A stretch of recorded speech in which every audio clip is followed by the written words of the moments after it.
ಬೆಂಗಳೂರಿನಲ್ಲಿ living together ನಲ್ಲಿದ್ದಂತಹ ಯುವತಿ ಆತ್ಮಹತ್ಯೆಯನ್ನ ಮಾಡಿಕೊಂಡಿದ್ದಾರೆ. ಯುವತಿಯ ಆತ್ಮಹತ್ಯೆ ಬೆನ್ನಲ್ಲೇ ಲಿವಿಂಗ್ ರಿಲೇಷನ್ ಗುಟ್ಟು ರಟ್ಟಾಗಿದೆ. ಬೆಂಗಳೂರಿನಲ್ಲಿ ನಡೆದಿರುವಂತಹ ಘಟನೆ ಇದು. ಲಿವಿಂಗ್ ಇನ್ ರಿಲೇಶನ್ಶಿಪ್ ನಲ್ಲಿದ್ರು ಯುವತಿ ಆತ್ಮಹತ್ಯೆಯನ್ನ ಮಾಡಿಕೊಂಡಿದ್ದಾರೆ. ಯುವತಿಯ ಆತ್ಮಹತ್ಯೆ ಬೆನ್ನಲ್ಲೇ ಲಿವಿಂಗ್ ರಿಲೇಷನ್ ಗುಟ್ಟು ರಟ್ಟಾಗಿದೆ. ವಯಸ್ಸಿನ ಅಂತರದ ನಡುವೆ ಪ್ರೇಮ ವೈಫಲ್ಯ ನಡೆದಿದ್ಯಾ? ಆತ್ಮಹತ್ಯೆಯನ್ನ ಮಾಡಿಕೊಳ್ಳುವುದಕ್ಕೆ ಕಾರಣ ಏನು? ಫ್ಯಾನಿಗೆ ನೇಣನ್ನ ಬಿಗಿದ್ಕೊಂಡು ಅಗತಾ ಬೈತಿಯಂಗುಂ ಆತ್ಮಹತ್ಯೆಯನ್ನ ಮಾಡಿಕೊಂಡಿರೋದು. ಮೇಘಾಲಯ ಮೂಲದ ಅಗತಾ ಆತ್ಮಹತ್ಯೆಗೆ ಕಾರಣ ಏನು ಹಾಗಾದ್ರೆ? ಪ್ರೇಮಿಯೊಂದಿಗೆ ನಡೆಯುತ್ತಿದ್ದ ಕಲಹವೇ ಸಾವಿಗೆ ಕಾರಣ ಆಯ್ತಾ? ಯಾಕಾಗಿ ಸೂಸೈಡ್ ಅನ್ನ ಮಾಡ್ಕೊಂಡಿದ್ದಂಥದ್ದು? ಬೆಂಗಳೂರಿನಲ್ಲಿ ಲಿವಿಂಗ್ ಇನ್ ರಿಲೇಶನ್ಶಿಪ್ ನಲ್ಲಿ ಇದ್ರು ಇಬ್ರು ಕೂಡ. ಏನೋ ಗಲಾಟೆ ಆಗಿದೆ, ಗಲಾಟೆಗೆ ಆತ್ಮಹತ್ಯೆಯನ್ನ ಮಾಡ್ಕೊಂಡಿರೋವಂಥದ್ದು. ಫ್ಯಾನಿಗೆ ನೇಣನ್ನ ಬಿಗಿದ್ಕೊಂಡು ಆತ್ಮಹತ್ಯೆಯನ್ನ ಮಾಡ್ಕೊಂಡಿದ್ದಾರೆ. ಇದಕ್ಕೆ ಏನ್ ರೀಸನ್ನು? ಒಂದ್ ಕಡೆನಲ್ಲಿ ಇಬ್ಬರಲ್ಲೂ ಕೂಡ ವಯಸ್ಸಿನ ಅಂತರ ಇತ್ತಂತೆ. ಆತನಿಗೆ ಕೇವಲ 20 ವರ್ಷ ಅಷ್ಟೇ ಇನ್ನೂನ, ಆದ್ರೆ ಯುವತಿಗೆ ವಯಸ್ಸಾಗಿತ್ತು ಜಾಸ್ತಿ. ಹಾಗಾಗಿ ವಯಸ್ಸಿನ ಅಂತರ ಇದ್ದಿದ್ರಿಂದ ಈ ರೀತಿಯಾದಂತಹ ಘಟನೆ ಆಯ್ತಾ? ಹಾಗಾಗಿ ಆತ್ಮಹತ್ಯೆಯನ್ನ ಮಾಡ್ಕೊಂಡಿದ್ದಂಥದ್ದು. ಚಿಕ್ಕ ಪುಟ್ಟ ಜಗಳಗಳು ಆಗ್ತಾ ಇತ್ತು, ಯಾರಿಗೂ ಕೂಡ ಗೊತ್ತಿರ್ಲಿಲ್ಲ ಇವರಿಬ್ರು ಕೂಡ ಲಿವಿಂಗ್ ಇನ್ ರಿಲೇಶನ್ಶಿಪ್ ನಲ್ಲಿ ಇರುವಂತದ್ದು.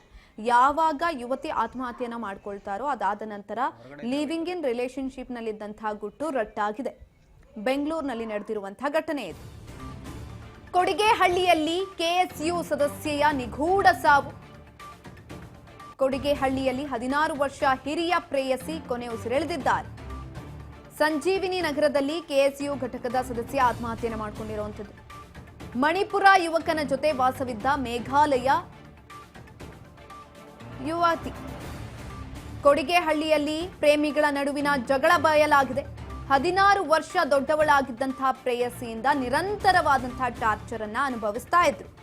ಯಾರ ಜೊತೆ ಮಾತನಾಡ್ತಿದ್ದೀಯಾ ಅಂತ ಶುರುವಾದಂತಹ ಗಲಾಟೆ ಇದು. ಮನೆಯಿಂದ ಪ್ರೇಮಿ ಹೊರ ಹೋಗ್ತಿದ್ದಂತೆ ಆತ್ಮಹತ್ಯೆಗೆ ಶರಣಾಗಿದ್ದಾರೆ. ಲಿವಿಂಗ್ ಟುಗೆದರ್ ನಲ್ಲಿದ್ದಂತಹ ಜೋಡಿ ಮಧ್ಯೆ ಶಂಕೆ ತಂದಿಟ್ಟಿದ್ದಂತಹ ದುರಂತ ಯಾವುದು? ಯಾಕಂತ ಅಂದ್ರೆ ಆ ಯುವಕನಿಗೆ ಇನ್ನು ಕೇವಲ 20 ವರ್ಷ ಅಷ್ಟೇ, ಆದ್ರೆ ಯುವತಿಗೆ ಆಗಿದ್ದಂಥದ್ದು 36 ವರ್ಷ. ಇಬ್ರು ಮಧ್ಯದಲ್ಲೂ ಕೂಡ ವಯಸ್ಸಿನ ಅಂತರ ಅನ್ನೋದಿತ್ತು. ಆದ್ರೂ ಕೂಡ ಲಿವಿಂಗ್ ಇನ್ ರಿಲೇಶನ್ಶಿಪ್ ನಲ್ಲಿದ್ರು. ಆ ಸಂದರ್ಭದಲ್ಲಿ ಯುವತಿ ಯಾವಾಗ್ಲೂ ಕೂಡ ಆ ಯುವಕನಿಗೆ ಟಾರ್ಚರ್ ಅನ್ನ ಕೊಡ್ತಿದ್ನಂತೆ. ಏನೋ ಯಾರ ಜೊತೆನಾದ್ರೂ ಫೋನಲ್ಲಿ ಮಾತಾಡಿದ್ರು ಕೂಡ ಯಾರ ಜೊತೆ ಮಾತಾಡ್ತಿದ್ದೀಯಾ ನೀನು, ಯಾರವರು ಅಂತ ಕೇಳ್ತಾ ಇದ್ರಂತೆ. ಮೊನ್ನೆ ಏನೋ ಹೀಗೆ ಅವ್ರ ಅಮ್ಮನ ಜೊತೆ ಮಾತನಾಡ್ತಾ ಇದ್ದಂತ ಸಂದರ್ಭದಲ್ಲಿ ನೀನು ಯಾವ್ದೋ ಯುವತಿಯ ಜೊತೆ ಮಾತನಾಡ್ತಿದ್ದೀಯಾ ಅಂತ ಖ್ಯಾತೆಯನ್ನ ತೆಗೆದಿರುವಂಥದ್ದು ಯುವತಿ. ಆ ಸಂದರ್ಭದಲ್ಲಿ ಆತ ಮನೆ ಬಿಟ್ಟು ಹೋಗಿದ್ದಾನೆ. ಮನೆ ಬಿಟ್ಟು ಹೋಗ್ತಿದ್ದಂಗೆ ನೇಣಿಗೆ ಶರಣಾಗಿರುವಂಥದ್ದು. ಅಲ್ಲೇ ಇದ್ದಂತಹ ಫ್ಯಾನಿಗೆ ನೇಣನ್ನ ಬಿಗಿದ್ಕೊಂಡು ಸಾವನ್ನಪ್ಪಿದ್ದಾಳೆ ಈಕೆ. ಕೊಡಿಗೆಹಳ್ಳಿಯಲ್ಲಿ ನಡೆದಿರುವಂತಹ ಘಟನೆ ಇದು. ಬೆಂಗಳೂರಿನ ಕೊಡಿಗೆಹಳ್ಳಿ ಸಂಜೀವಿನಿ ನಗರದಲ್ಲಿ ಕೆಎಸ್ಯು ಘಟಕದ ಸದಸ್ಯೆ ವಾಸ ಇದ್ರು. ಲಿವಿಂಗ್ ಇನ್ ರಿಲೇಶನ್ಶಿಪ್ ನಲ್ಲಿ ಇದ್ರು ಕೂಡ ಇಬ್ರು ಕೂಡ. ಯಾರಿಗೂ ಕೂಡ ಗೊತ್ತಿರ್ಲಿಲ್ಲ ಅದು. ಯಾವಾಗ ಈ ಇನ್ಸಿಡೆಂಟ್ ಆಯ್ತು, ಯುವತಿ ಆತ್ಮಹತ್ಯೆಯನ್ನ ಮಾಡಿಕೊಂಡ್ರು, ಅದಾದ ನಂತರ ಈ ವಿಚಾರಗಳು ಬಯಲಾಗಿರುವಂಥದ್ದು. 16 ವರ್ಷ ದೊಡ್ಡವರು ಲಿವಿಂಗ್ ಇನ್ ಟುಗೆದರ್ ನಲ್ಲಿದ್ರು. ಬೆಂಗಳೂರಿನಲ್ಲಿ ವಾಸ ಇದ್ರು. ಬಾಡಿಗೆ ಮನೆಯನ್ನ ಕಟ್ಟಿಕೊಂಡು ಇದ್ದಿದ್ದಂಥದ್ದು. ಬಾಡಿಗೆ ಮನೆಯಲ್ಲಿ ವಾಸ ಇದ್ರು. ಅದಾದ ನಂತರ ಹೋಗಿ ನೋಡಿದ್ದಾರೆ, ಯಾವಾಗ ಫ್ಯಾನಿಗೆ ನೇಣನ್ನ ಬಿಗಿದ್ಕೊಂಡು ಸಾವನ್ನಪ್ಪಿದ್ರು ಯುವತಿ. ಆ ಸಂದರ್ಭದಲ್ಲಿ ಇವರಿಬ್ರು ಕೂಡ ಲಿವಿಂಗ್ ಇನ್ ರಿಲೇಶನ್ಶಿಪ್ ನಲ್ಲಿರೋದು ಗೊತ್ತಾಗಿದೆ ಕುಟುಂಬಸ್ಥರಿಗೆ.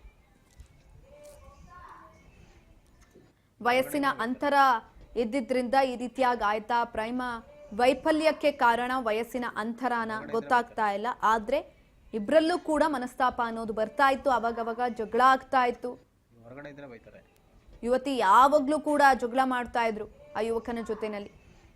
ಯಾರ ಜೊತೆ ಮಾತನಾಡ್ತಾ ಇದ್ರು ಕೂಡ, ಫೋನಲ್ಲಿ ಏನಾದ್ರೂ ಬ್ಯುಸಿ ಇದ್ರು ಕೂಡ ಖ್ಯಾತಿಯನ್ನ ತೆಗಿತಾ ಇಲ್ಲಂತೆ. ಯಾರ ಜೊತೆ ಮಾತಾಡ್ತಿದ್ಯಾ ಅಂತ ಪದೇ ಪದೇ ಅನುಮಾನವನ್ನ ಪಡ್ತಿದ್ದಂಥದ್ದು ಯುವತಿ ಯುವಕನ ಮೇಲೆ. ಅವನಿಗೂ ಸಾಕಾಗಿತ್ತು ಹೇಳಿ ಹೇಳಿ ಹೇಳಿ.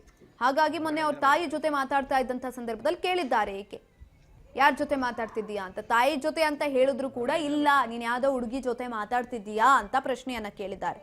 ಇದೇ ರೀತಿಯಾದಂತಹ ಟಾರ್ಚರ್ ಅನ್ನ ಕೊಡ್ತಾ ಇದ್ದಿದ್ದಂಥದ್ದು ಯಾವಾಗಲೂ ಕೂಡ. ಹಾಗಾಗಿ ಆತ ಜಗಳ ಆಡ್ಕೊಂಡು ಈಚೆ ಬಂದಿದ್ದಾನೆ. ಈಚೆ ಬಂದು ಸ್ವಲ್ಪ ಹೊತ್ತಾಗ್ತಿದ್ದಂಗೆ ಆಕೆ ನೇಣಿಗೆ ಶರಣಾಗಿರುವಂಥದ್ದು. ಫ್ಯಾನ್ಗೆ ನೇಣನ್ನ ಬಿಗಿದ್ಕೊಂಡು ಸಾವನ್ನಪ್ಪಿದ್ದಾರೆ. ಬೆಂಗಳೂರಿನಲ್ಲಿ ನಡೆದಿರುವಂತಹ ಘಟನೆ ಇದು.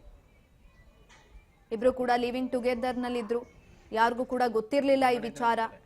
ಆದ್ರೆ ಇದೀಗ ಆತ್ಮಹತ್ಯೆ ಬಳಿಕ ವಿಚಾರ ಬಯಲಾಗ್ತಾ ಇರುವಂತದ್ದು.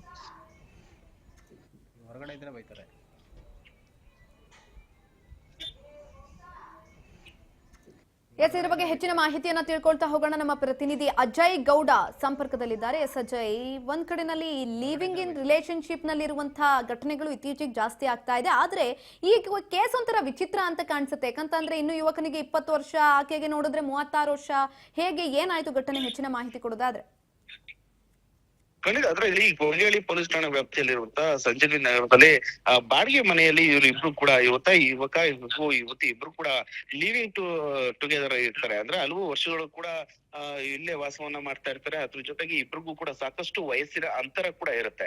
ಇಲ್ಲಿ ಯುವಕನಿಗೆ 20 ವರ್ಷ ವಯಸ್ಸಾಗಿದ್ರೆ ಯುವತಿಗೆ 36 ವರ್ಷಗಳಾಗಿರುತ್ತೆ. ಆಕೆ ಕೂಡ KSU ಘಟಕದ ಸದಸ್ಯ ಅನ್ನೋದು ಕೂಡ ಗೊತ್ತಾಗ್ತದೆ. ಆದ್ರೆ ಈಗ ಕಳೆದ ಬುಧವಾರ ಏನಿದೆ, ಆ ಒಂದು ಸಂದರ್ಭದಲ್ಲಿ ಇಬ್ರಿಗೂ ಕೂಡ ವಯಸ್ಸಿನ ವಿಚಾರದಲ್ಲಿ ಕೂಡ ಸಾಕಷ್ಟು ಬಾರಿ ಸಣ್ಣ ಪುಟ್ಟ ಗಲಾಟೆಗಳು ಆಗ್ತಾ ಇರ್ತವೆ. ಇಬ್ರು ಕೂಡ ಗಲಾಟೆನ ಮಾಡ್ಕೊಳ್ತಾ ಇರ್ತಾರೆ. ಇದೇ ವಿಚಾರವಾಗಿ ಕೂಡ ಕಳೆದ ಬುಧವಾರ ಕೂಡ ಈ ವ್ಯಕ್ತಿ ಏನಿದ್ದಾನೆ, ಆತ ತನ್ನ ತಾಯಿ ಜೊತೆ ಫೋನ್ ನಲ್ಲಿ ಮಾತಾಡುವಂತ ಸಂದರ್ಭದಲ್ಲಿ ಕೂಡ ಆಕೆ ಯಾರ ಜೊತೆ ಮಾತಾಡ್ತೀಯ, ಬೇರೆ ಹುಡುಗಿ ಜೊತೆ ಮಾತಾಡ್ತಾ ಇದೀಯ ಅಂತ ಹೇಳಿ ಸಾಕಷ್ಟು ಗಲಾಟೆಯನ್ನ ಮಾಡಿರ್ತಾಳೆ. ಆ ಒಂದು ಸಂದರ್ಭದಲ್ಲಿ ಆತ ಕೂಡ ನೇರವಾಗಿ ಆಕೆಗೆ ಬೈದು ಅಲ್ಲಿಂದ ನೇರವಾಗಿ ಈಚೆಗೆ ಹೋಗಿರ್ತಾರೆ. ಆ ಒಂದು ಸಂದರ್ಭದಲ್ಲಿ ಈಕೆ ಸಾಕಷ್ಟು ಜಗಳ ಆದಂತಹ ಹಿನ್ನೆಲೆಯಲ್ಲಿ ಮನೆಯಲ್ಲಿ ಆ ಒಂದು ಫ್ಯಾನ್ ಗೆ ಹೋಗಿ ಆತ್ಮಹತ್ಯೆ ಒಂದು ನೇಣಿಗೆ ಕೊಳ್ಳೊಡ್ಡಿ ಆತ್ಮಹತ್ಯೆನ ಮಾಡ್ಕೊಂಡಿರ್ತಾಳೆ. ಸದ್ಯ ಮಾನ್ಯತಾ ಪಟೇಲ್ ಪಾರ್ಕ್ ನಲ್ಲಿ ಹೌಸ್ ಕೀಪಿಂಗ್ ಕೆಲಸ ಮಾಡ್ತಾ ಇದ್ಲು ಅಂತ ಕೂಡ ಗೊತ್ತಾಗಿದೆ. ನೆನೆಯೂ ಕೂಡ ಮರಣೋತ್ತರ ಪರೀಕ್ಷೆಯನ್ನ ನಡೆಸಿ ಮೃತದೇಹವನ್ನ ಈಗಾಗಲೇ ಕುಟುಂಬಸ್ಥರಿಗೂ ಕೂಡ ಹಸ್ತಾಂತರ ಮಾಡುವಂತ ಕೆಲಸಗಳು ಕೂಡ ಆಗಿದೆ. ಜೊತೆಗೆ ಇಲ್ಲಿ ಕೊಡಿಗೆಹಳ್ಳಿ ಪೊಲೀಸ್ನವರು ಕೂಡ ಪ್ರಕರಣವನ್ನ ದಾಖಲಿಸಿಕೊಂಡು ಈಗ ಅನುಮಾನದ ಆಧಾರದ ಮೇಲೆ ಈಗ ಯುವಕನನ್ನ ವಶಕ್ಕೆ ಪಡೆದು ತನಿಖೆ ಮಾಡುವಂತ ಕೆಲಸಗಳು ಕೂಡ ಆಗ್ತಾ ಇರುವಂತದ್ದು. ಧನ್ಯವಾದಗಳು ಅಜಯ್ ಗೌಡ ಹೆಚ್ಚಿನ ಮಾಹಿತಿಗಾಗಿ. ಬೆಂಗಳೂರಿನಲ್ಲಿ ನಡೆದಿರುವಂತಹ ಘಟನೆ ಇದು.